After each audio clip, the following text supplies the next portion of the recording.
Hello, and welcome to Spoken Poetry. This video's focus will be the great Joseph Addison. Addison, the son of a reverend, was a catch-all or Renaissance man. He dabbled in essays and journalism, poetry, politics, and plays. He educated the public masses in his magazine The Spectator with his fellow founder and friend Richard Steele. The Spectator was a hit in his time, teaching his contemporaries on the joys of literature, philosophy, and good manners in society. Addison, though mostly well known for his essays, wrote poetry most of his life and passed away in 1719 at the age of 47. The poems selected for this video are multitudinous and will be presented as they arrive. Hope. Our lives, discolored with our present woes, may still grow white and shine with happier hours.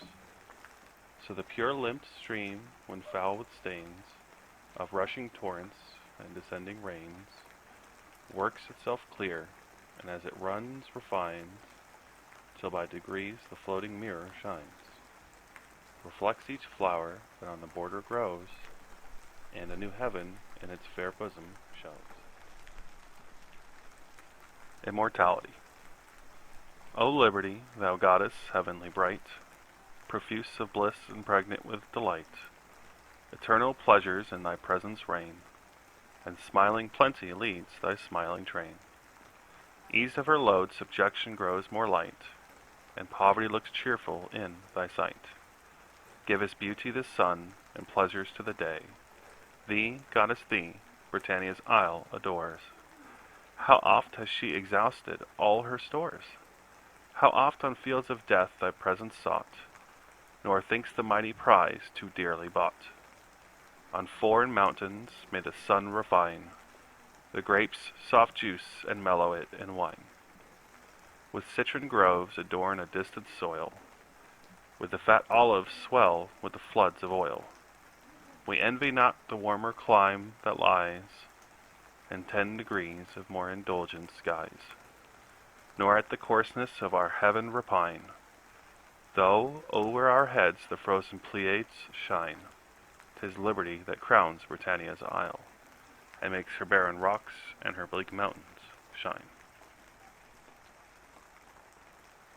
When rising from the bed of death.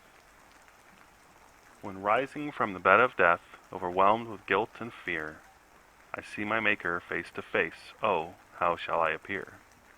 If yet, while pardon may be found, and mercy may be sought, my heart with inward horror shrinks and trembles at the thought. When thou, O Lord, shalt stand disclosed, in majesty severe, and sit in judgment on my soul, oh, how shall I appear? But thou hast told the troubled mind, who does her sins lament, the timely tribute of her tears shall endless woe prevent. Then see the sorrow of my heart, ere yet it be too late, and hear my Saviour's dying groans, to give those sorrows weight. For never shall my soul despair, her pardon to procure, who knows thine only Son has died, to make her pardon sure. Ode to Creation. The spacious firmament on high, with all the blue ethereal sky, and spangled heavens, a shining frame, their great original proclaim. The unwearied sun from day to day does his Creator's power display, and publishes to every land the work of an almighty hand.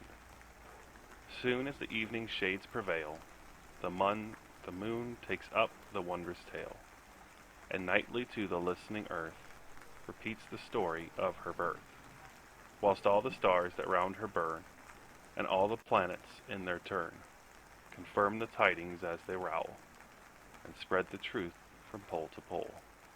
What though, in solemn silence all, move round the dark terrestrial ball?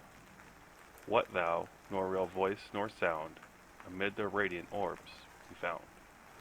In reason's ear they all rejoice, and utter forth a glorious voice, forever singing as they shine, the hand that made us is divine. An account of the greatest English poets. Long had our dull forefathers slept supine, nor felt the raptures of the tuneful nine, till Chaucer first the merry bard arose, and many a story told in rhyme and prose. But age has rusted what the poet writ, worn out his language and obscured his wit. In vain he jests in his unpolished strain, and tries to make his readers laugh in vain. Old Spenser next, warmed with poetic rage, and ancient tales amused a barbarous rage. An age that yet uncultivate and rude, wherever the poet's fancy led, pursued.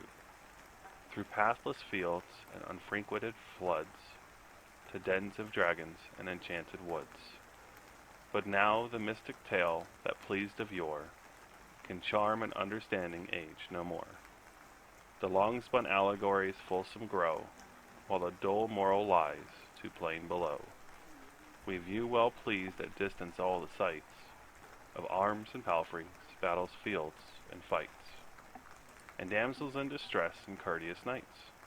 But when we look too near, the shades decay, and all the pleasing landscape fades away.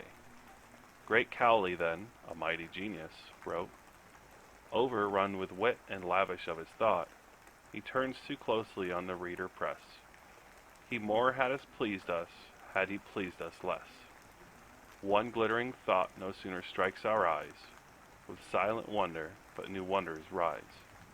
As in the Milky Way a shining white overflows the heavens with one continued light, that not a single star can show his rays, whilst jointly all promote the common blaze. Pardon, great poet, that I dare to name the unnumbered beauties of thy voice with blame.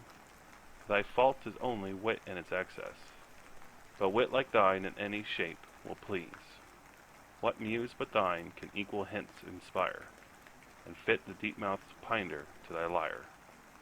Pindar, whom others in a labored strain and forced expression imitate in vain, well pleased in thee, he soars with new delight, and plays in more unbounded verse, and takes a nobler flight.